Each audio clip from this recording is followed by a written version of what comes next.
Hello, everyone, and welcome to the Categorically Romance podcast. My name is Bree, and author Amanda Cinelli is joining me today. Amanda, thank you for being here. Delighted to be back again for my 7 millionth time. You're always welcome. It's always a great time. How's this year been for you so far? It's actually been great. I've been quite productive for my standards, my my speed. But yeah, business as usual at home. I've got 3 young kids. They keep me busy, and then I'm writing the second book in a Formula One series. So I just finished up the first one, and I've started the second one. And it's actually, the hero is a throwback hero from one of my older books. He was Okay. like a secondary character in an older book. So yeah, I'm having fun watching lots of Formula One stuff. Yeah, you showed you posted something about this on Twitter. Like, where did the idea for this come from? I'm so excited. I was like, what is going on, Amanda? It wasn't even meant to be a Formula One book, really. That kind of happened afterwards. So I started with a new editor last summer. Her name is Soraya, and she is amazing.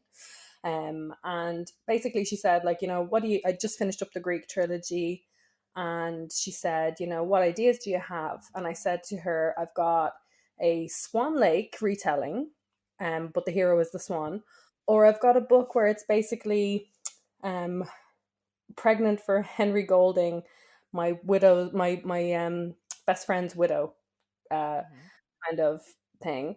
And she was like, "Okay, let's maybe do the Swan Lake one first, but I definitely want to see that pregnant for Henry Golding one next. We got to do that next." So when I finished up with A Ring to Claim Her Crown, I started on that one, and I decided I wanted him to have a different kind of occupation, and I'd had it in my head, I had no idea what Formula One really was, and I was like, it sounds fun, sounds cool. I could, write a silly guy, right? Driving around the track. That's fine. As it is with me, it snowballed, and I suddenly had characters and storylines coming out of my ears, and I messaged my editor, and I was like, "So, what would you think about turning this into a series?" And she was like, "Yes, let's do it." She's very enthusiastic. I Well, adore shout her. out to Soraya because she knows Yeah. what we want. Yes, yes, that's it. They're quite like I hadn't really read any Formula One books, and of course, like with copyright and stuff, mine is Formula One inspired, so it's called something different. hmm hmm It's called the Elite One League, um, but it's Formula One. So is this in the States? I think of NASCAR. Is this the same thing? Kind of, Yeah, sorta. I think Formula One is moving into the US now as well, and it's Oh. kind of marketed as like slick cars and hot drivers and celebrities sipping champagne in Monte Carlo. So it's made for presents. And there's been a few Formula One themed presents books, definitely. So I was just like, oh God, I want to write this forever. I could come up with 10 different stories to fit in this kind of world. Like it's just perfect. The backdrop of the glamour. And I had the opportunity to read A Ring to Claim Her Crown, and I feel like there was a slight hint at it. Was that Hmm. on purpose?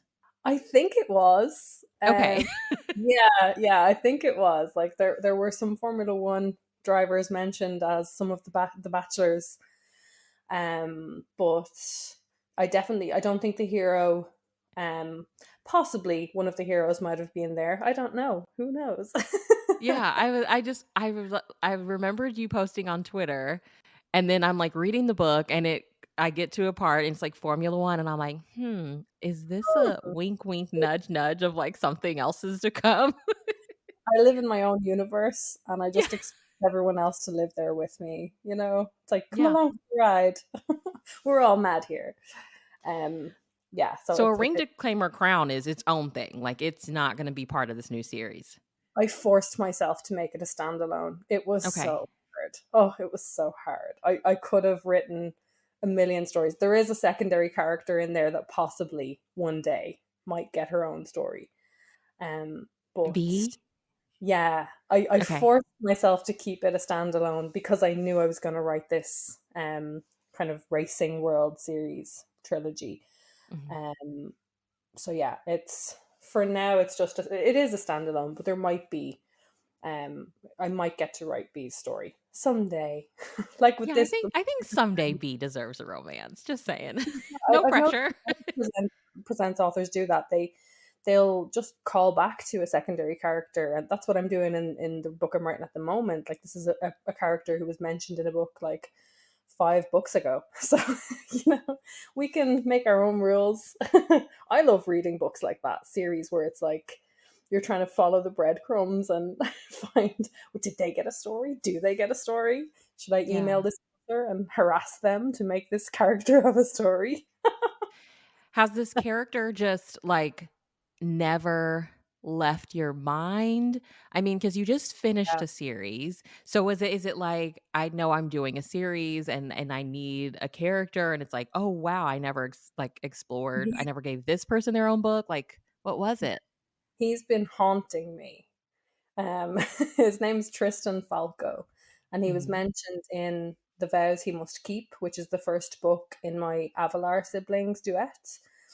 And he's the guy that the heroine, takes to the big yacht opening, just to kind of taunt the hero because he's nemesis with the hero. And when I finished that duet, I started writing Tristan's book, and it just wasn't right. The heroine wasn't right. I was forcing it, and then the Greek trilogy happened. That came at me like I had to write it. Um, and I just kind of put it on the back burner, and I wasn't sure what I was going to do. But then, when I realized I was writing a female racer, I was like, "Oh, this is her. This is his heroine," Sure. because Yeah. he's a complete rake, and she's a wallflower technically, but she's like a ferocious athlete. She wants to win a championship. But yeah, I won't get too into it. But yeah, he's met his match He's basically. getting his book. He really is in the biggest way possible. Well, tell everybody, I mean, it comes out in August. So, I mean, I just feel like everybody needs to read this book. It is like, it's so presents. Like, it is what we come to presents for. But, like, give us your spiel on a ring, declaimer, crown, and then we're going to get into it. So I pitched this book to my editor as the 1994 animated Swan Princess movie, but he is Odette. So the hero is the swan. And she was like, yes. And then as we kind of got into it, it ended up being a little kind of nod to Princess Diaries too as well. So it's got the dreamy fairy tale prologue where um the heroine and the hero have been forced to spend each summer together for many years, and they've been betrothed by their parents. She knew, he did not know. And then so it all comes to a head, and he ends up being kind of exiled from her kingdom and disappearing for 14 years. And she just gets on with her life. She's busy. She's an archer. She goes into the Olympics. She wins gold. Her mother is very kind of progressive and is like, "You go be an athlete, and you come back and be queen when you're ready, babe." So I love Yeah. her. I loved her mom. Yeah. So the book starts with she's getting ready to launch kind of a week long celebration. It's her mother's coronation anniversary, and it's her mother's 60th birthday. But nobody knows that her mother is about to step down voluntarily, change history of their tiny kingdom, and Minerva is going to become queen. So, but in order for her to become queen, she has to prove that she is planning to marry, find a husband, settle down, have the whole traditional image a little bit because she's been branded as quite a rebellious princess, untrustworthy, flighty. So there's a whole kind of campaign to stop her from taking the crown. They're trying to get someone else to inherit it or to take it.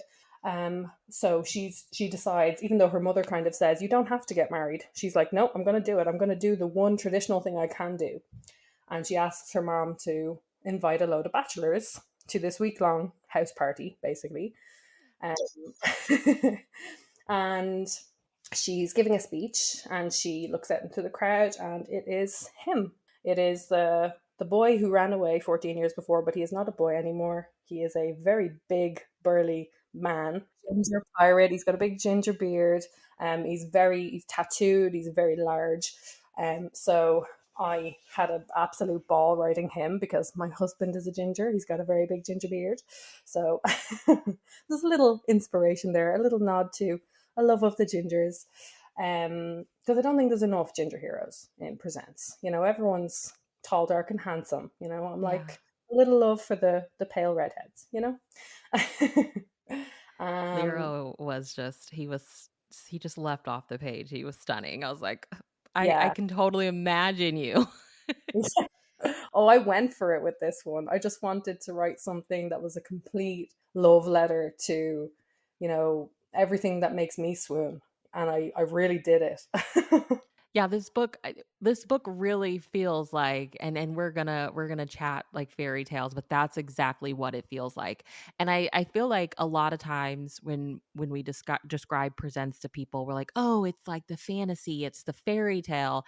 And I Yeah. feel like there are tons of Presents that are, I mean, Presents always lands on the fantasy, but not all Presents are doing the fairy tale thing, which is totally fine. But Yeah. when they do, when you read this book, it's like, oh, she really leaned into it, and it just you understand why it works. How did we land on Swan Lake, the Swan Princess? Like, how did you were you watching the movie and it came to you, or like how did you land? Because it's not really like a Disney princess movie that's discussed that much. It's not even a Disney movie. I forget who made it. I was a 90s kid. This was one of my favorite movies. Myself and my cousin Jessica, we used to watch this over and over again. And kind of that opening sequence as well, that's always stuck with me, and the soundtrack and just all the characters. I don't know how many times I watched this movie as a kid. And then I think I tried to get my kids to watch it. I think that's how it came to me, that I Mhm. tried to get my kids to watch it, and they were just like not really interested because it's like very old school animation. But I just remembered how much I loved it, and I wrote down a little kind of snippet of an idea. And I also I it originally had started out as a different story for Minerva. She was supposed to be a very different character in a different book, and I realized that that wasn't going to work for her because she needed to be a queen. She was not going to be anybody's princess. She was in charge. So it kind of, most of my books come together that way, where I think I'm writing something and it ends up being like the characters saying, no, that's not working for me.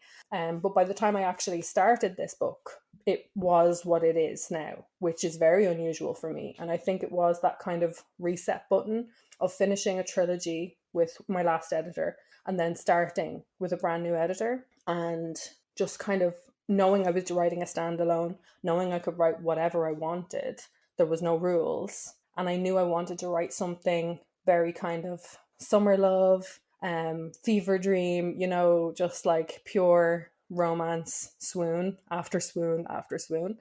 So I knew the vibe I was going for. And I think having that kind of framework always helps me, of knowing I'm kind of paying homage to something, but Mhm. it's very different to everything in the Swan Princess movie. But there are some markers, and I wonder, did you catch them? Like even in the Swan Princess movie, there's three little kind of uh, side characters, sidekicks, and the main three bachelors who Minerva thinks she is going to choose from are completely based on those three sidekicks. Okay. Even down to like one of them is an Irish kind of army guy, another one is a French model, and then there's an actor, and like they're all very oh no, wait, one of them was a prince. I forgot, I changed them so many times. But I had so much fun. I think I'm probably the only one who found that as fun as it was because it was I like, loved it. I was like, I've never been one to, like, watch The Bachelor. I've watched a couple of episodes, but I was like, this feels like this should be reality TV. Like this feels like Yeah. it should be The Bachelor, The Bachelorette. But it was originally. That's the one thing I had to change, and it Okay. was the choice to change. So originally, I said to my editor, I want this to be like The Bachelorette. It's like the royal reunion Bachelorette. I want her to have to choose from them publicly. I was just going for it. I went too far. I reached too close to the sun, or I flew too close to the You sun. did great. So she just they kind of toned me down there, because in Presents, like, we don't really do the whole reality TV thing as much. Mhm. So we kind of pulled that back, because it worked a lot better as well, motivation wise, for her mother, for her kind of, her heartbreak, of her just saying to her mom, you just find me somebody to marry. I know I'm not going to ever fall in love again anyway, so just find me anybody. And then, oops, her mom invited her ex fiance, her exiled ex prince, ex fiance, pirate turned pirate. Oh no, mom, what did you do? Kind of like going along with the idea of fairy tales, what do you think it is about the royalty aspect that readers, and I think specifically Presents readers, like it just, they marry so well together? And one thing that I think is so special about this book is that, I mean, Lero has his background too.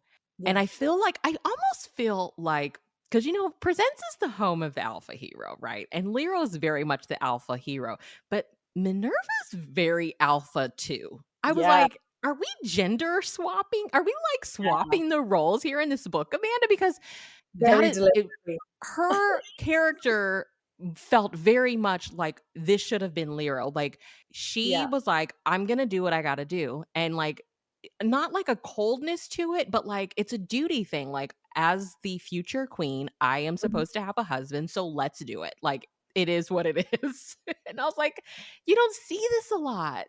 Yeah, like she was quite she's just quite not cold about it, but she's just resigned to it, and she's already had her career of choice, which was archery, and Mhm. she chose to come back to her kingdom full time, and she's choosing to take the reins early and do the right thing for the kingdom she loves, the people she loves to serve. Like, she hasn't grown up being told it's her duty. She's grown up watching her mother be an amazing queen, and that, I think, that was really important to the story, because she's watching a woman lead, and she's kind of going, wow, like, that's going to be me, and I want that to be me. It's not that I have to, because I think very often in the kind of royalty lines, in the royalty plots, what you would see is, it's duty, and it's like an unwanted duty, and it's a cage, and that's definitely how Lero felt, as Yeah. the youngest prince of a failing kingdom.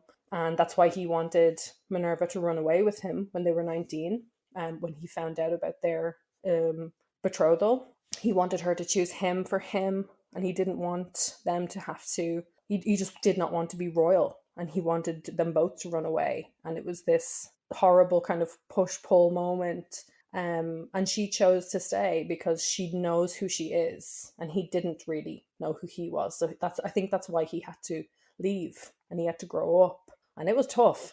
He had a Yeah. tough, like, he was royal one day, and then he was like living in the belly of a ship with no money and nothing, and had to rebuild himself from the ground up, which is my absolute favorite kind of hero to write. Can I just say, I love a downfall and a scraping himself back to, life. It's like fall from grace. Yeah, Yes. and he built his own fortune, which I love. And then, he's just coming back to check on her, because he's still, he's not good enough for her. He's just going to check on her. Who's she trying to marry? How dare she try to choose another person to marry? He has to check them all out individually, one by one, to see if they're worthy. God, everything about it is just like my everything that I love about romance. Yeah, it's like it's so swoon worthy from like beginning to end, because even like there's a moment where Minerva doesn't realize it's him, but Yeah, then she is doing that speech, and that moment where she's like, holy shit, that's him. You're yeah. like, yes, girl, it's him. He looks completely different. Like, when they fell in love first at 19, he was this skinny kid, barefaced. And he's returning very, very grown up. with a big full beard and sunglasses, which makes it completely okay that she didn't recognize him. I agonized over that a bit. I was like, is this too much? Oh, I But loved the like, sunglasses. if you hadn't seen somebody in 14 years and you didn't want to see them again, you kind of dreaded, you'd looked for them, but you dreaded seeing them again. And, you know, you were heartbroken. I think you would kind of deny for at least a minute, like, that's not them. I'm seeing things again, because she'd done it so many times over the past decade. She thought she'd seen him, or she'd hoped to see him, and she'd berated herself for kind of pining for him because she doesn't pine, she Yeah. doesn't, it's below her. Minerva's She's she's tough strong, girl. She's independent she's woman. tough. Yeah. And then I think that comes back to her kind of parent situation. Her dad left, and her mom was a single mother queen, a strong single mother queen, and who refused to remarry. So I think, yeah, I like kind of drawing upon stuff like that for characters. I like playing with, how our childhoods affect us. And even if you're a princess, you Yeah. can still have trauma. And it's still going to affect your decisions and make you a bit silly sometimes. And I think that the trauma in this book, like Minerva's with her dad and Lero's with his father, are so so well written. Like you understand how their relationships with their parents and what has happened has shaped them into the people that they are. But it didn't feel heavy like sometimes the trauma in a presence can feel. Like Yeah. because I think with Minerva, it's like she has this awesome mom. Like you kind of forget that her dad was, he I don't want to say a douchebag, but he did what he did. He walked out. And Yeah. Lero, like you said, he kind of found his own family and worked his way up, and now he's successful. I mean, that wound is always there, obviously, and he Yeah. definitely believes he has that belief of like, I'm not good enough because of his dad. But then also just like I think coming back and reconnecting with Minerva kind of like softens that a little bit. Like it just felt a little light, but it did what it was supposed to do at the same time. Does that make sense? Yeah, yeah. And I think that was deliberate on my part as well, because I had a vision for how I wanted, like, I've said it before on the podcast, like when I am kind of dreaming up stories, I see them as like a movie in my head. So as I was dreaming this up, I could almost see the, like, like, what was that song that I kept playing while I was writing it? Enchanted by Taylor Swift, Oh, and yes. Golden Hour by Jake, all these kind of songs. I wanted a very dreamy kind of vibe, and Oh summer. my god, Amanda, I could hear Golden Hour playing in my head while I was reading it. I did not know. I've got lots of promo planned, hopefully, with all my TikToks that I haven't made with that song. But yeah, that's the kind of stuff. And then there was Teenage Dream by Katy Perry. I listened to that as well. An acoustic version of it, which is gorgeous. So like I really wanted this to be like a book for teenage Amanda, who like would have Yes. adored this book and would have read it 10 times over. So yeah, I wonder do other authors do that, where they write books for different versions of I hope themselves. so, because I can imagine teenage you rereading this over and over. It'd be like all ratty and falling apart and Would have adored it. I would have swooned over it and just imagined, someone being betrothed to marry me and asking me to run away with them. Yeah, I would have done it though. I would have run away. I am Okay, weak. I have to share like two of my favorite scenes, and you have like I need you to tell me about them, and then if you have a favorite scene, I'd love to hear it. But like, first off, the prologue. I just made this big note, and I was like, "It's a summer garden party that changed everything." I loved the prologue. The prologue really felt like once upon a time in a land far away, and then the scene at the end where she goes and gets him Oh yeah. and she's like, So maybe I overreacted a little slightly." It was like I cried, and then she gets across to the other ship and finds out like he wasn't actually going anywhere. Like it was a little bit of a misunderstanding. And I was like dying laughing and crying at the same time. Like those are just like two of my It's favorite so moments. Like dramatic. Yeah, it's so dramatic. I had so much fun writing that. I really did. So tell me about the prologue. Like, did you write it? I hear a lot about authors write the prologue after the book, and then like that scene at the end. Like, tell me about writing those.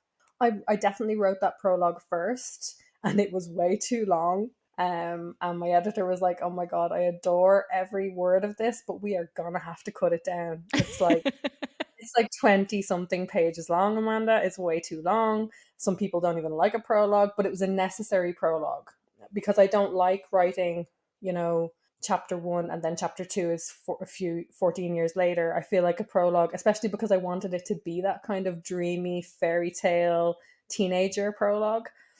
Um, so I crafted it very deliberately. And what I had in my mind was that intro of the Swan Princess movie where I forget the song. Oh, like it's typical that I would forget the song, but there's a song that is playing, and like they meet as kids and they hate each other and they just like tease each other, and then it goes to them being like, you know, middle schoolers, then they're preteens, they're teenagers, and then they're like, you know, it's the time that they have to get engaged, and then they see each other and it's like, oh my god, everything changed. But in the movie, in the animated movie, it's very superficial, and Derek sees Odette.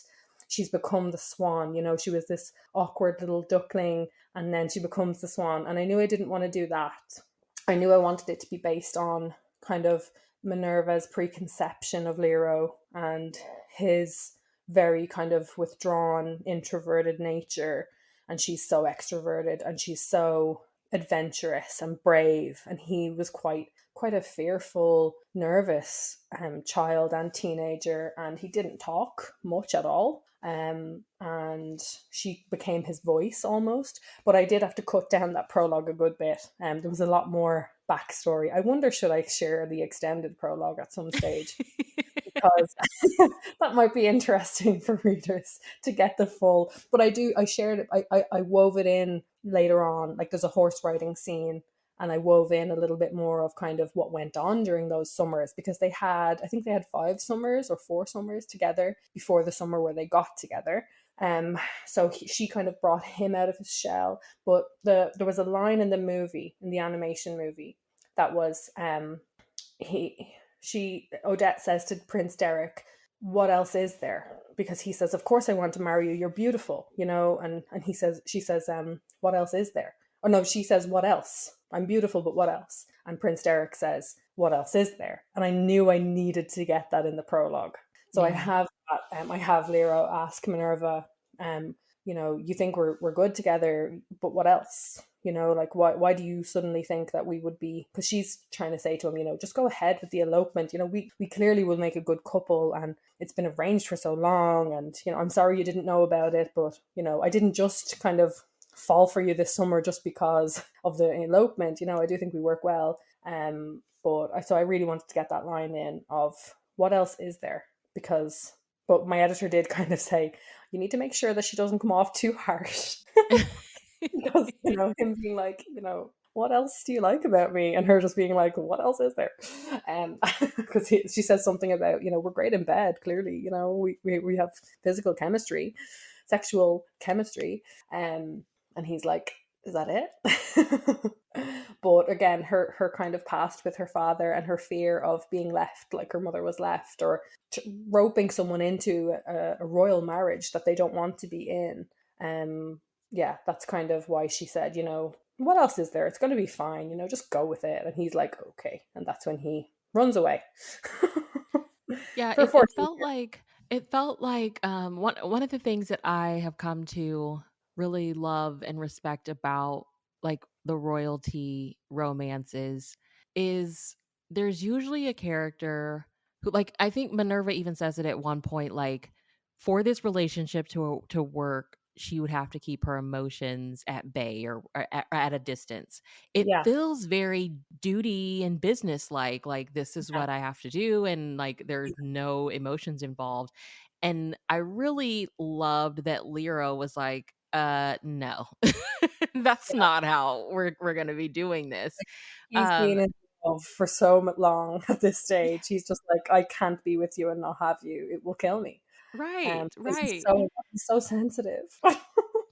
So is He's that so like is sensitive. that like a, I don't want to say a key part of like writing the royal romances, but I guess especially like as time changes and we keep seeing more of them, like Hmm. I don't know. I Yeah, don't like feeling like it's like that, but I also love seeing them like that. that's the perk of them, you know, because like you're it's almost like a bridge between contemporary and historical because, you know, in contemporary when you're writing a presents that's, you know, a boss and a PA or a billionaire and um whoever else, it's kind of like you're in the real world, you know, you're in like you're you know it's an ethical hot amazing billionaire every time, but like you're in kind of a contemporary adjacent world. But I feel like when I write royal romances, I feel like I'm writing more close to historical, but in a contemporary veneer almost because it Okay. feels so old world. You know, you're bound by these very specific rules that we can't relate to, and I think like that's why, you know, if you're reading like a secretary or if you're reading, you know, a housekeeper or someone, you can almost put yourself in their shoes. But when you're reading royalty, you're almost reading a complete fantasy. I think it's the furthest up the scale in the presents fantasy kind of realm because like I've created a fictional kingdom, fictional royal fictional history, fictional weaponry. Everything about this world is completely, it doesn't exist, you know. It's this little island in between Spain and Algeria, and it's, you know, completely fabricated. So I just felt so free writing, creating all these different little bits of, you know, food and culture and history. And I just think that's a lot of the draw for these royal romances because they're always fictional royal kingdoms. I don't think I've ever read a presents that was set in a real royal kingdom. Yeah. Have you? I don't No. think they exist. I think that's what it is. It's complete fantasy. It's like we can do whatever we want. We can create everything. So it's like you're playing real life Barbie dolls. And that scene at the end, can you talk about, like, how it came to you? Like, Minerva literally he's like, "Oh, so you just call your armada in on me?" I'm like, "Of course she does. She's a presents heroine." Yeah, like I knew I had an idea of how I wanted to end it because I knew they were going to kind of be like spoiler alert, but they I knew they were going to be kind of ending up in the same situation again where they had to get married really, Mhm. and she really wants to get married, but again he needs her to choose him. He needs her to know she doesn't have to marry him. So I felt like him giving her a little breathing room was appropriate, and then when I thought of her watching his ship sail away into the distance, I just knew what she would do, and I Yeah. was like, yes. I had so much fun writing that scene. I knew I needed her to do more archery, so I fabricated a weapon that was going to get her from one ship to the other involving her archery skills, which I really loved. I just think she's so badass for a heroine. She's probably like the most ferocious heroine I've written. I love writing heroines who are just, you know, I love writing very different heroines with every book and challenging myself. But she is so different from me. There's nothing of me in her. I think that's what was very freeing because I felt like I was cosplaying as this adventurous, brave queen, you know, like Yeah. it was just so liberating. She was Okay, very so fun. I like that those moments with the archery, especially at the end, I was like, I mean, it felt very Merida from Brave to me. Yeah. Merida is like one of my favorite princesses. So I was like, "Oh Yeah. my god, this feels like a Brave moment," and she's, Minerva's using her other passion to, like, get what she wants. I Yeah. loved She's like, it. you are not leaving me again. How dare you? She's just like, we are having this conversation now. Don't you dare. And then there's, like, this little thing that you this little moment you put in there. I think it might be in the epilogue, but I'm always like, do I feel like these 2 people are gonna stay together kinda thing? And, like, she walks into the room and, like, he helps her take her crown off and he massages her scalp, and I'm like, "Oh, that is love right there," because nothing feels better than that. But that is a Yeah. very intimate thing. He is. I think I've come into myself over the last few books where I know the heroes that Amanda Cinelli writes, and like Lero is a very quintessential Amanda Cinelli hero. Yeah, I really enjoy writing a hero who's like very alpha, very capable, very strong, but also very sensitive, very tuned into their partner's needs, love languages, Yeah. therapy. Yeah. He's done the work. He knows what he did wrong before, and he knows how to not fuck it up again. Sorry for the cursing. No, you're Ah, fine. So, okay, let's chat some fairy tale stuff now. So, like, looking back on your life, was it Disney? Like, when was your, like, introduction? Maybe I think about them like, I didn't know fairy tale retellings were a thing. You grow up, you watch Disney, they're the fairy tales, and then you grow older and you're like, "Oh, that was based off of something else." But, like, were yeah. you reading them as a kid? Was it Disney? Like, what was your introduction? I was definitely reading them as a kid. I was a very early reader. I kind of taught myself how to read before I went to school. And I used to Mhm. read all the little ladybird books. So there was The Princess and the Pea and The Frog, The Princess and the Frog, and all those kind of books. So I loved fairy tales, and I was definitely a Disney princess kid. I adored them all. Every Disney movie I loved. But I think my favorite was Aladdin and Jasmine. They were definitely high up there. I adored. I loved Jasmine as a character. I didn't even care about the rest of the story.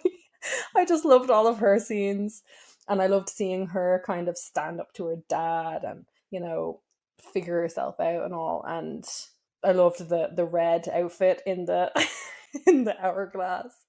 So like Yes. the I think Katie Roberts had the book, The Desperate Measures, where it's a retelling of that. I gobbled that up. That was amazing. Um, that entire I love the villains also. I have a thing for Disney villains a little bit. I do love Disney villains. So I'm half princess, half villain.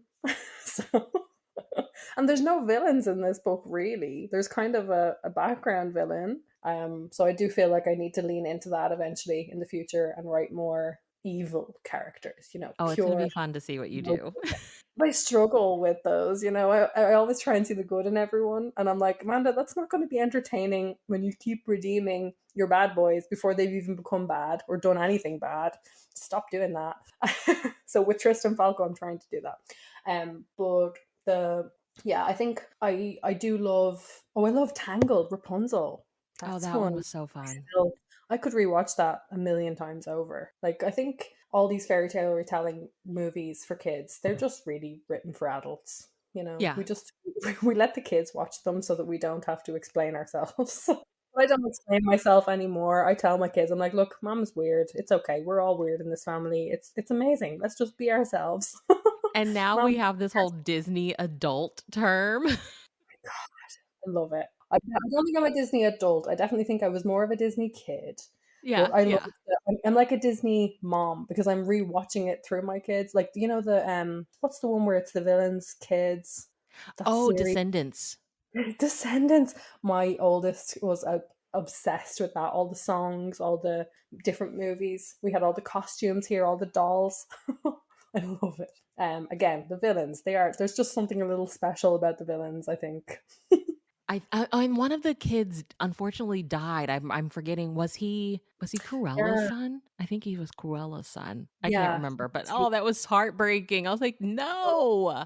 I know, and they finished all those movies, and they will live on. Yeah. I Yeah. loved all of the songs. I loved the arcs. Like I think the Disney kind of princess movies, they always had like even the old school ones. They had fairly kind of good arcs for the princesses who were kind of like I know they always kind of gave more they gave the better moves and the better kind of hero moments to the princes or the male leads. But I think I definitely think they've progressed. Like look at like Frozen. I remember seeing Frozen for the first time. I was in labor on my first kid.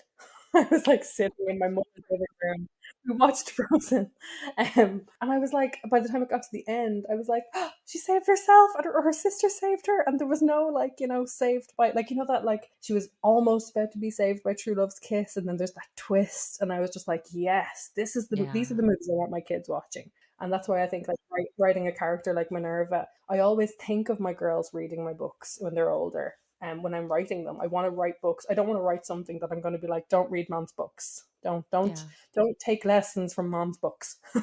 So, but I think I can stand by all of my books. I think in terms of strong characters, growth, that kind of stuff, the things that I enjoy reading. I feel like in especially in romance and in category, I feel like the princess whose story we see retold the most. I guess it's kind of a toss up between Cinderella and Beauty and the Beast, but I see a Yeah, lot of Cinderella. What do you think it is about Cinderella that makes it something authors want to explore or like give her a different story? Like, what do you think it is? I think it's the fantasy of someone just coming and saving you, like that fairy godmother idea where you could be in the worst situation. You could be, whether it's, a financial difficulty or emotional difficulty or troubles in the home, and someone comes and gives you this complete, new world. They give you this gift of freedom, and you get to live in that freedom for a little while. Because I think most of the Cinderella retellings, they have the clock strikes midnight and everything goes back to whatever it was before. And then, either she has to find him or he has to find her. I think that's the fantasy. It's the fantasy of like being saved or having that, being taken away from, your normal everyday life, and having this little window of pure fantasy, amazing fairy tale. And then the drama of it being taken away, it stops. The night comes to an end, or someone runs away, and then they have to crawl their way back to finding each other. I think that's what I love in a Cinderella retelling. And I love seeing, the little guy win. Yeah. I love seeing the penniless character crawl their way back up and get that amazing life, even if they struggled, or, like I love seeing that arc being done. That's why I like the Cinderella retellings. And what do you think it is about, because like I said, I think it's a toss up between Cinderella and Beauty and the Beast, but I think Cinderella slightly has Belle a little bit beat. But what do you think it is about that one? Because I can't there are so many. believe Like you said you love Aladdin, and I'm like, I I can't loved believe I Aladdin. Why don't we see more of Jasmine? I know, like, I can't believe I said Aladdin when I absolutely adored Beauty and the Beast, probably more than anything. I just completely blanked on it. I think I love Jasmine, but Belle also, it was like a toss up between them both. But because Belle was a book nerd, I related with Belle, and I in my head, as a dramatic kid, I was like, oh, everyone thinks I'm weird as well, and oh, everyone's talking about me, that I'm that weird girl who's around town. you know? I totally had that like in my head fantasy. But Beauty and the Beast kind of scared me a little bit, where she'd be going through the woods and there was wolves, and it was a little bit scary. But I think that paved the way for my love of the paranormal hero, Oh the yeah, the actual shifter. monster, Oh my gosh, the Beast. It makes total sense. like an actual monster. Because when he turned back into the prince at the end of that movie, I was like, sorry, what? Excuse me? Who is that? Who Yeah, is that? you kind of fall in love with him as the Beast. Oh, I wanted him to go back. And then he does go back, I think, in the second movie. He's just the beast again. Because I think they quickly realized, like, no, we actually, like, if you fall in love with someone as the beast, it defeats the purpose of having them magically transform into someone else. Yeah. Um, you fall in love with someone's quote unquote ugly, when they see themselves as broken or, wrong in some way, whether it's, external or internal, or it's like a barrier that they've built between themselves and the world. They've locked themselves into a castle of their own making, and they don't want to be a part of the real world anymore for whatever reason. I love that. I love the Wallflower character falling in love with the Beast character. I absolutely adore it. Yeah, I for there's, Penguin does their like editions of collections or whatever, and there's one like the Penguin book of like Beauty and the Beast tells. I'm pretty sure it's edited by Maria Tatar. It's Tatar, and she does a lot with fairy tales. Yeah. And I remember getting it and reading through it, and In some cultures, I feel like it was in France, but I may be totally butchering that. But Yeah. the fairy tale was told to young girls, in preparation for arranged marriage. Like, you may get matched up with someone who you don't find attractive, and, like, that's in some cultures what that was told for.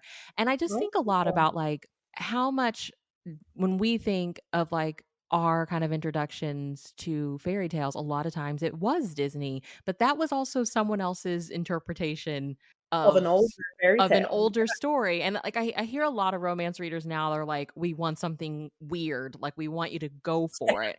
And so, like, I was I was, like, reading I found this article online that was, like, about, like, how to make fairy tale retellings unique, 'cause they're, like, a big deal. And, like, part of it was, like, get to know the source material. Like, how important to you as a writer do you feel like that is? Because I mean, for one, it could be hard. Like, Little Red Riding Hood is probably my favorite, but every culture has their own version of it. I mean, the Middle Yeah, East has their own version, Native yeah. Americans had their own version. So, but how important is it to you, do you think? Well, I think like for A Ring to Claim Her Crown, I looked at both the Swan Lake, the Tchaikovsky musical, the Mhm, the what was the word? ballet. Ballet. I was like, what's the word? I looked at obviously the animation. I looked at the original kind of mythologies, and I also looked at Irish mythology, Irish folktale. That's how I came up with Lero's name. So in Ireland, there's the Children of Lear, which is a myth about a king whose three children are turned into swans by a witch, I believe, I think, or a cranky village lady or something. And they have to keep flying from, they're cursed to live forever as swans. So when I was coming up with Lero's name, I wanted to give him a completely fabricated name, and I chose Lear, which is Lior, and then I just put an O on the end. Love it.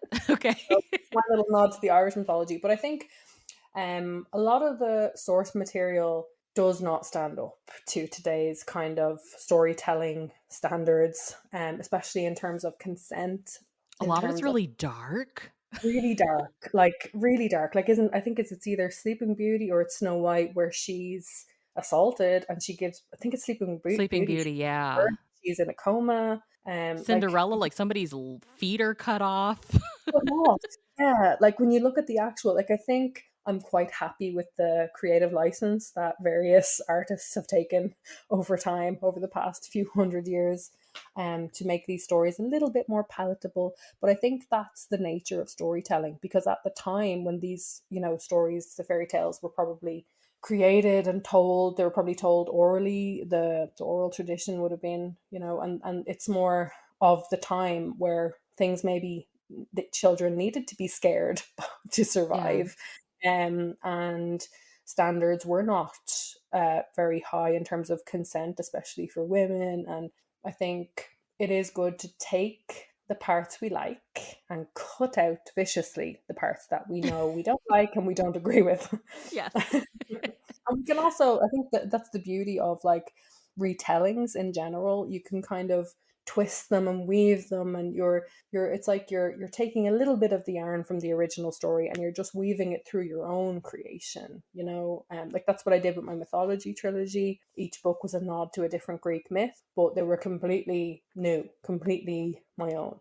But I think as readers we're drawn to retellings because the framework is there, and I think as writers we're also drawn to them because there's a comfort in it. There's a comfort in knowing you're reading a Beauty and the Beast, in noticing like, oh, I'm reading.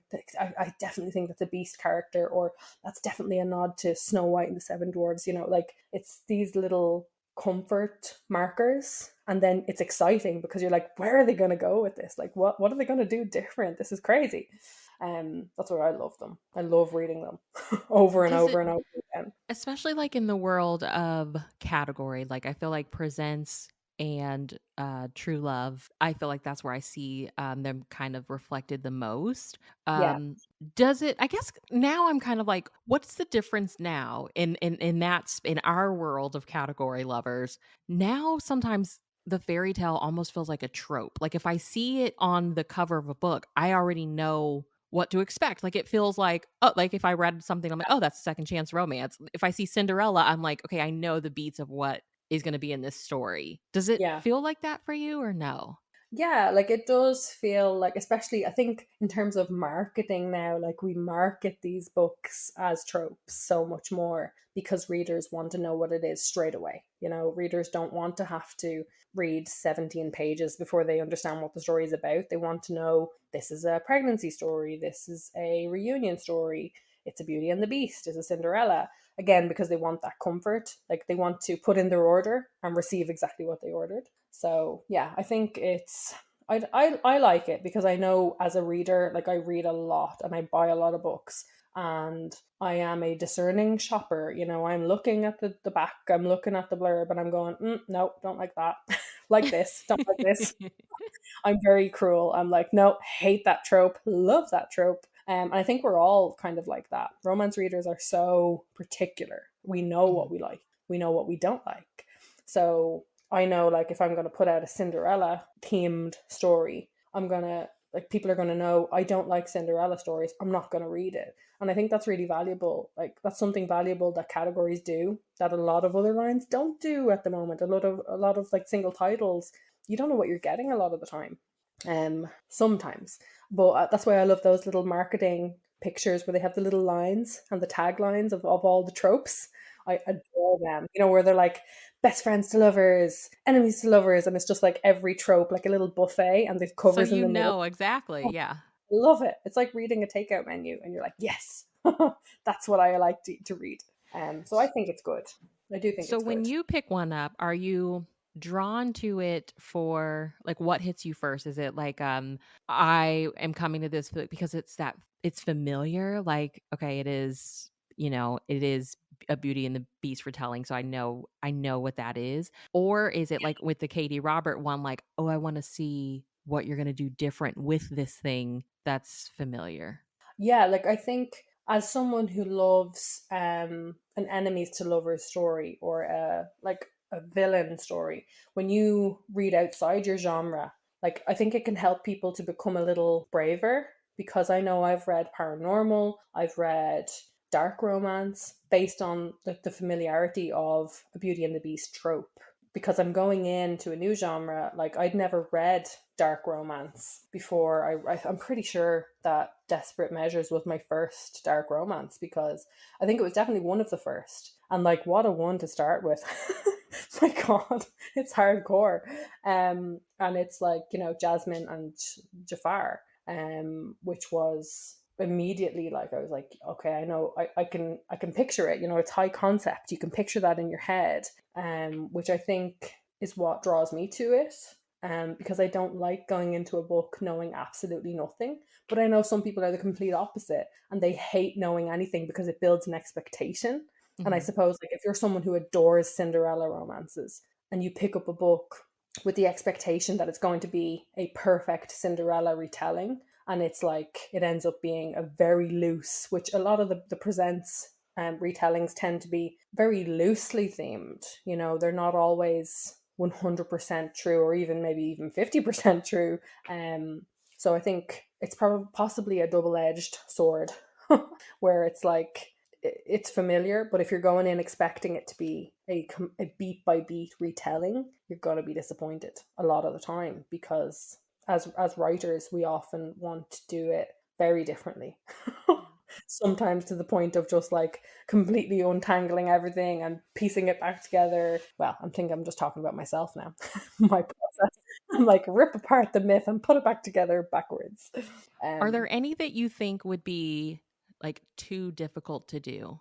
there was one that I thought was too difficult. And when I seen, so there's a book, where is it? It's in my notes. There's a book called Claimed in the Italian's Castle by Caitlin Cruz. Mhm. And she pitched it. I think she wrote a tweet, or someone wrote a tweet about it being a retelling of Bluebeard. And Oh, yeah. I was like, Bluebeard? I Bluebeard know the that. I know that pirate. one. And I looked up the folk tale, and I was like, no. How? How could she make that sexy? How could she make that romantic? I was like, I have to read this just to see, because this is crazy. And I read it in 2 hours. I could not put it down. It was like a fever dream. And I was just like, I finished it. And it was one of those moments where I was like, how did she, like, I was both awed and I was furious. I was like, how did she do this? How did she make this such a, like, it was a fairy tale. She turned Bluebeard into a proper fairy tale retelling. Which it's a gorgeous book. If you haven't read it, it's lovely. But apart from that one, I think all the other ones that I've kind of thought of that came to my head were quite. They've been done a few times. Mhm. I don't know. Do you have any that you would like to see that you haven't seen? Fairy tales. Give me some ideas. Um, I'll I write it don't for you free. Thank you. I don't know, 'cause because I know that there are so many out there, but we've just kind of like they're the ones that we have obviously are like classics for a reason just because they work so well, and it's almost this question of like the ones that we don't see represented that much, is it because they really wouldn't work well? I mean, they're also not like you said, they started with like oral traditions, right? So like they weren't the longest of stories. Yeah. I don't know, like, I Many always think versions. right, I think of, like, I don't know, when I called myself watching Once Upon a Time, that fairy tale TV show, and I was like, Yeah, I "I feel love that. bad for Rumpelstiltskin, why doesn't he get" somebody needs Oh, to write a romance about look, him. have you read Wicked on the Wallflower by No. Sarah MacLean? That's a retelling of Rumpelstiltskin. It's really Okay. good. You need to read it. It's really So good. it is there, it exists. It always exists. Like everything exists in romance. I think that's what I love. It's like, do you what itch do you need scratched? You were gonna find it in this genre. But you said you loved Beauty, or no? You said you loved Red Riding Oh, Hood. I Was love it? Little Red That's Riding Hood, yeah. one of the ones I was going to talk about. The Heidi Rice. She wrote. There was a. Did you read the books, the Passionately Ever After series? It was. No, I heard that Presents had, like, a I whole was. series about this. I think actually that's why I wrote A Ring to Claim Her Crown, because I seen that being advertised and I was like, oh, I want to be part of that. How, why didn't I get to be a part of that? So, so I wrote that. That's what I chose to write next. But yeah, the A Baby to Tame the Wolf is Heidi Rice. I love Heidi Rice's books. And she literally wrote like Little Red Riding Hood is the heroine, and she's dressed as Little Red Riding Hood. I forget why. I think she's an actress or a character, like a children's character, and she has to go to her sister's fiance's apartment to break up with him for her sister, but she falls asleep in his bed. Oh So gosh. he, like, Jack Wolfe is the billionaire, the big bad billionaire, and he comes in and he gets into his own bed and he finds Little Red Riding Hood in it. Oh But my what I loved gosh. most, so like they kind of have a little altercation and she leaves and he has to try to track her down, and he tracks her down to her grandma's little cottage in the woods. And I don't know how she did it, but she ended up getting the scene where like the hero, the big bad wolf, is wearing her grandma's nightdress. Gosh, I I need won't this I won't book. ruin it any more than that, but, like, oh my god, what a fantastic, like, so good, so good, And I think and that's my favorite because 'cause I'm like, that is very much I mean, I think across all cultures that tell it, at the core of it, it's about being careful wandering into the woods alone, and I'm like, even as a woman, a 36-year-old, like, I don't go anywhere after a certain time, if I oh, yeah, do have to go to the store, I park close to the store, yeah, I don't wanna walk too far, like, I a feel like we cautionary tale, operate as Little Red every day. yeah, yeah. So it is kind of the fantasy of, like, the big bad wolf ending up being a really hot British billionaire. Yeah. Why not? Why Why not? not? Well, I only had, I jotted down 3 books that immediately came to mind. So, the first one, I was like, "I forgot I read this book." So, this was years ago. It's a YA. It was The Wrath and the Dawn by Renée Ahdieh, and it was A Thousand One Nights. Is that what it is? Retelling, Scheherazade, and I'm Oh, blanking on yeah, the hero. But I loved that. I remember loving that book. And there was, I think, 2 of them. I didn't read the second one, but I just loved the whole premise of like he kills the girl that is sent to his room like every like dawn of the next day or whatever, and like she's the one that escapes it because she's like telling him stories. I loved that.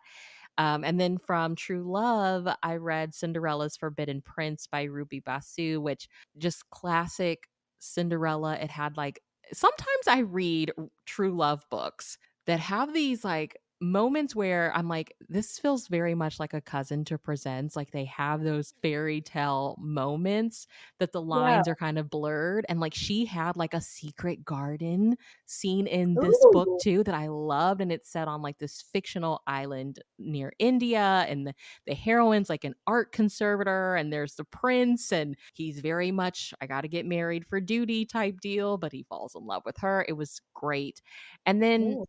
this next one, I don't think the author intended for it to feel Cinderella-ish. It's a Mills and Boon historical, conveniently wed to the Laird, and it is very much a Cinderella story. The prince like rescues her from this like abusive marriage that she doesn't need to be in. Like her husband at first is like, if you can buy her, you can have her. So he like buys her to like give her freedom and get her away from this guy. Wow. But of course it's an historical, right? So your reputation and all of that. Yeah. And like all she wants is her freedom. I'm like, I was just remember reading it. I'm like, this is like Cinderella, but all she wants is to be free. And it's like, it was just so fantastic. So I think sometimes even if authors aren't intending it to go a certain way, us as the Yeah. reader, like if you've seen it enough, you're like, oh, this feels Cinderella, but like this is her desire at the moment. And it was great. So those are the three that I bought. What did you bring? Well, the first one was Heidi Rice, A Baby to Tame the Wolf, and that was in the Passionately Ever After mini series. There were all 8 books released in July 2022. And then the second one was also in that collection, and it's The Kiss She Claimed from the Greek by Abby Green. I remember Abby Green telling me about this while she was writing it, and she said, "I'm writing Sleeping Beauty billionaire in Scotland with amnesia." And I was like, give it to me now. And I've Right. never, like, I try to be professional, okay? Because it's like you get to a stage where they feel like you're not just colleagues anymore, you're friends, and you go on writing retreats and all. And I just kept being like, is that book out? Yeah. When's that book out? Yeah. Can I have it, please? I eventually got my hands on a copy. But it's like the hero is like a Greek billionaire. He has like a hiking accident on this Scottish island, and he gets amnesia. And she works in the hospital. she I can't remember exactly how it happened, but basically she wakes him up with a kiss. And he has no idea. He forgets, like, he's come from like quite a traumatic. He has a lot of trauma in his background, and the tortured billionaire, but he wakes up and he has no idea who he is. So they have this beautiful fling in Scotland where she takes him home to her little house, and they kind of fall for each other. And but then kind of, reality has to come back where he wakes up. He gets his memories back, and they go back to Athens. And God, it's a gorgeous story. Really recommend that one. And then the last one, where is it? The last one I was going to recommend is Beauty and Her One Night Baby by Dani Collins. It's Mm. actually the second book in a duet. And the first book was, what was the first book? A Hidden Heir to Redeem Him. So it's called The Feuding Billionaire Brothers, or something about feuding brothers. So the first book is one brother, second book is the second brother, but they happen at the same time, which I love because that's one of my things that I love reading. I love seeing that as like a plotting thing. And it starts with the line, "Her water broke." Oh gosh. Like, you're thrown right in there. But I just loved the way Dani made it kind of a Sleeping Beauty homage, because the heroine actually she obviously gives birth straight away in the first chapter in front of the hero, who realizes, like, first of all she's pregnant, second of all she's in labor, third of all, like, he's the father in the first chapter.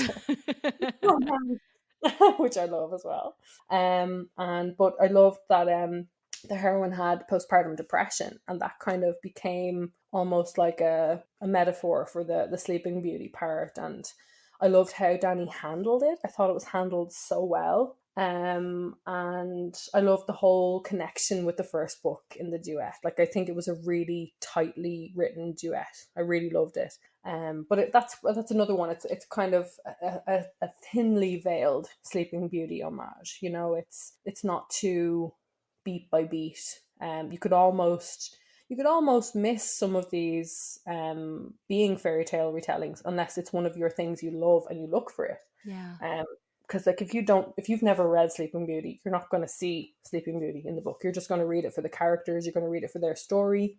But yeah, again, it's that comfort of seeing those little, and it was almost kind of like he was a little Beauty and the Beast as well. Like he was a little bit, he had a kind of a beast about him, an internal beast that he had to slay That is in one order that for. I think I would like to see more. I would like to see done more. Like give Princess Aurora more agency and just something other than what she originally had because her story was kind of awful.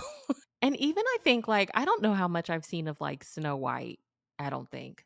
Tough one, isn't it? Like Yeah. I actually don't know if I've read any Snow White because you'd have to have a wicked witch and you'd have to have being hidden away from someone. Like I mean, it could be. I could write that one. See? Okay. No pressure, Amanda, just say. But I was So, thinking like, I think do you think our idea because right, the big thing I think when you think of fairy tales is like it was like this morality thing, right?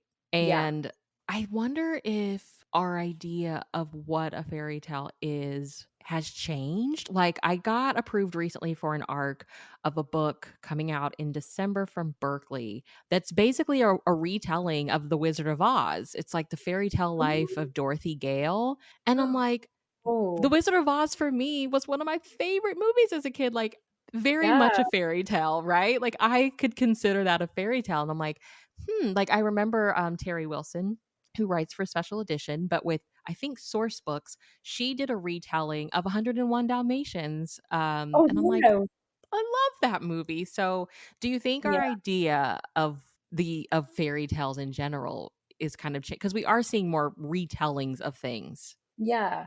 Well, I think like fairy tales and myths were always intended to pass along morality, definitely to pass along kind of the cautionary tales. And that's why like there's always that central theme of even like in The Wizard of Oz, there's no place like home. You know, the whole purpose of the story is to teach you a lesson, you know, to take you on the little journey and teach you that one little piece of a lesson. And I actually think that's definitely something I unconsciously, just as I'm speaking, I'm like, I do this in every book.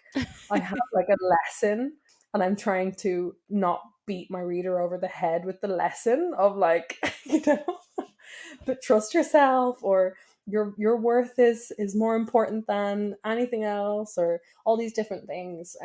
So yeah, but I think when we retell them, we're reinventing them and we're keeping them alive, you know, Yeah. because they're usually human stories. They're usually stories about family. They're stories about loss, or they're stories about growth, survival. You know, if you want to pin it all down to one word, like Little Red Riding Hood is a story about survival, safety. Um, don't trust the big bad wolves of the world. So I do still think they have a place. And I do think it's really healthy and really good to see artists being able to reinvent them, make them their own, fine tune them, because like society is always evolving. Things that were once okay change with the times, and our stories have to change with them. Otherwise, we're wrong. We're not doing a good job. So I think it is. It's comfort. It's like you have to find the balance between the comfort of the familiar and the kind of excitement of creative freedom. Yeah. Well, my like moral from A Ring to Claim Her Crown, I think, was Lero really harped on Minerva about like really choice. Like, yes, it's part of your duty, but I Mm, want you to choose me yeah, because you want to choose me, not because of duty.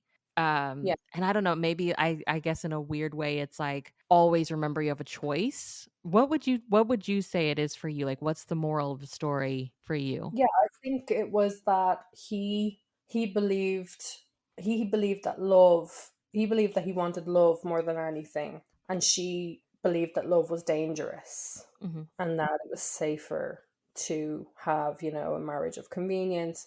And he craved love so much because his mother was the only person who ever showed him that kind of unconditional love for him, for who he was, even though he was quite a unconventional prince. He was a very soft, sensitive. He had, like, learning difficulties, all these little things that his father berated him for. His mother adored him for and told him that he was perfect just as he was. So I think he craved that, but he also didn't give that to himself. So he took on his father and his brother's bullying and kind of seeing himself through their eyes. He forgot how his mother seen him. So I think, like, for both of them, it was learning to love themselves and believing that they could have the choice. Yeah. And that being together, they could be together anywhere. You don't have to, it's okay to change your plans for your life. Like, Lero did not think he was going to go back to royal life. He did not think he was going to marry a queen, but he did for love. And in a weird way, okay, listeners, I promise I'm trying not to spoil it here, but Queen Uberta, Minerva's, I keep want to call her Min because that's what Lero calls her, but Minerva's mom, she was in a way the fairy godmother. Yeah. Okay. There's a scene where she's like, "Well, of course." And you're like, "Oh, you knew this the whole time?" That But was probably instead of like my swooping favorite in and just saving the day, she sits moment. back and it's like Minerva's journey. Like, I'm not gonna step in. I'm gonna let you figure this out. Because she knows her daughter. She knows if she said to Minerva, I think you should give your ex fiance a second chance, that Yeah. her, sorry, that was my bell. If she'd said to her daughter, like, I think you should give your fiance a second chance, Minerva would have just been like, no, Yeah. not a chance. Definitely not. So good. She's so headstrong. So good. Well, Yeah. before we get off here, I mean, you talked a little bit about like the next series, like current work in progress. I mean, you may have shared it already, but just remind us like what's coming up next from you, what you're working on, and then tell everybody where they can keep up with you online. So coming next, 2024 is going to be the year of motor racing for Formula me. One. So my series is called The Fast Track Billionaires Club. There's currently 3 books slated in. I'm hoping to get them all releasing in 2024. So the first book is releasing in January 2024, and it's called The Bump and Their Forbidden Reunion. And it is it is a baby making deal with his best friend's widow. That's the official tagline. Okay. The overall plot, I have tried to explain the overall plot a few times and I mess it up every time because I want to tell everybody all the subplots and all of the twisty little bits that I've put into it, and that's not how you're supposed to market a book. But basically, the heroine is Irish, which I adore. There is 2 whole chapters set in Ireland, which I absolutely had so much fun writing. Because she's Irish. Like, I've written a Brazilian Irish heroine before. I've written an Irish heroine in Italy who'd been living there for a while. I've had quite a lot of, part Irish or Irish moved expatriate Irish heroines or heroes. But this one, she felt really Irish to me, and there's so many little pieces in it. But the book actually starts in Switzerland, and our heroine is at an IVF clinic, at a reproductive health clinic, an elite reproductive health clinic in the Swiss Alps. And she is about to finally have her dream of getting pregnant with her dead husband's sample, which he left to her as a gift. Something is not right because everyone's very quiet and everyone's very nervous looking, and she's kind of sitting there on an exam table, and in bursts a man she hasn't seen in 2 years. It's her dead husband's best friend, who, they're kind of an enemies to lovers vibe, and he's like, "Did you do it yet? Did you go through with it?" And she's like, "What's happening here?" And it turns out that her husband lied, that it wasn't his sample. He had roped his best friend into Oh my making god. and made a deal with his best friend because an accident had happened many years before that had led to him not being able to have children of his own. But for many reasons, he needed to have a child, and he told her that they were going to have a baby. And yeah, so she had no idea, and they end up getting snowed in. Oh, I in love a his Swiss. snowed in. So it's like I've fit so many tropes into this book. It is an absolute roller coaster. But yeah, I love it, and he's a daddy hero in many ways. That's all I'm gonna say. And I really had fun with the baby making deal part because I've never written that before, and I don't think I've ever read it before. Where in a presents, they actually sit and they're like, "We're going to deliberately sit and try and make a baby as platonic co-parents. Yeah. We're going to do it the traditional way because romance reasons. We're not going to do it the medical way. We're going to do it the traditional way, even though we don't actually like each other." Yeah. So yeah, I had so much fun writing this book. Oh my god. This sounds so I'm much really fun. I'm really excited for it to come out. And then there is a good bit of kind of Formula One driver. He's recently retired, but there's a charity race that happens every year in this racing world. I tease the heroine of the next book. And then yeah, I'm writing the second book in the trilogy. And I possibly might be writing a short to kick it off, but I'm not sure if that's going to go ahead or not. If it doesn't go ahead, I will write it as a newsletter release. Okay. I have an idea for like a short little teaser, a freebie to kick things off with a boom. So yeah, I'm all about the racing for 2024, and I'm just I don't know where I'm going to go after that because I just seem to go from the most weird, wacky ideas. But that's what I love to read in presents, and that's why I love writing presents because you can just write anything really. Yeah. You can set it anywhere. You can take them anywhere. I would Yeah. I in one of my recent chats, like afterwards, we were just talking about like what the author, we were talking about like reading and what people are enjoying in romance, and she was like, I feel like a lot of stuff people enjoy reading on KU is like the baby of presents. She's like, Yeah, it it's so really bonkers is. in presents. Where do you think it starts from? Right. And I'm like, that is Talking so about this true. before, I try to tell people all the especially time. especially like the dark romance and the mafia romance. They're just writing presents. I'm Yes. telling you. I have a chip on my shoulder. But no, they're able to go a lot harder than we can. But whether it's kind of a mixed bag, I think the real draw of presents, I've said this before, is like they've been going for so long. They've fine-tuned the editorial process. They've fine-tuned the marketing. It's a product that is going to kind of stand up every time. And I think sometimes what bothers me about some KU books that I've read recently is like because you get the page read, some of them can be really long. And Yeah. I'm reading it and I'm like, you should have cut this scene out. Who edited this?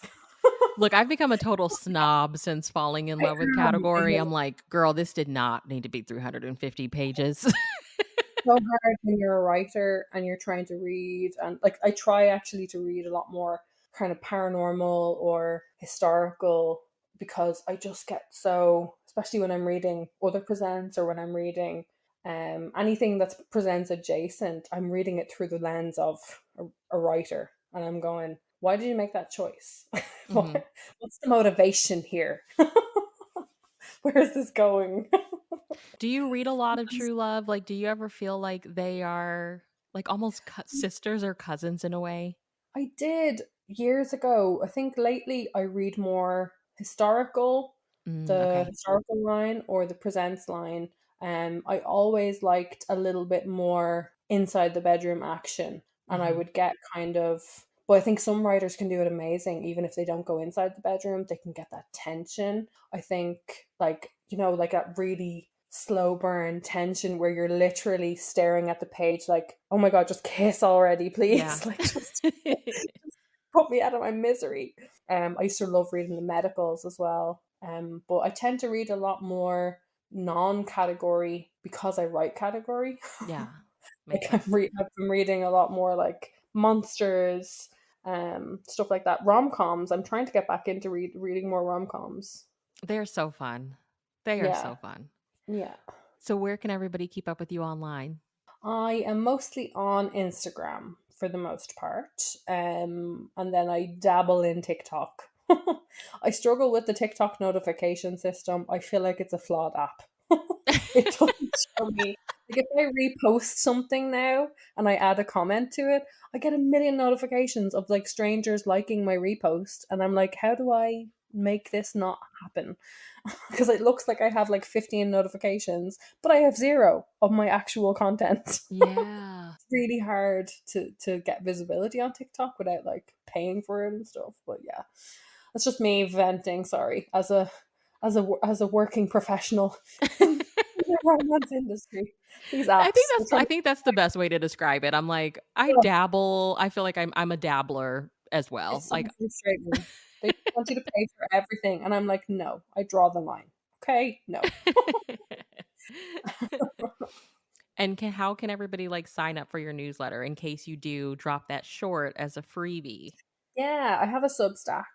And it's if you go onto my website, www.amanda-cinelli.com, you can sign up to the Substack there, or it's love, comma Amanda on Substack. Yes. And my link tree is in my Instagram bio and my Twitter bio, and not on TikTok yet because you have to have like 1,000 subscribers on TikTok. So if you don't follow me on TikTok, please help me get my link tree on TikTok. I think I'm like 60 subscribers away or something, but I'm just like, oh, I'm so tired. I'm so tired of social media It's at the exhausting. I moment. can't even imagine for you guys as Yeah. authors. Well, because I'm It's too much. scrolling, watching like cat videos and like pimple popper videos, and I'm tiring myself out watching other people's content. I'm too tired to make my own. I guess like I'm at this point now where I'm like, what do they want you all to be there for? Obviously, it's for like I know. promotion, but it's also Yeah. like almost like you have to show yourself as like a likable person or something. Like Yeah. people subscribe to you, right? And then they'll just watch whatever you post because they like you.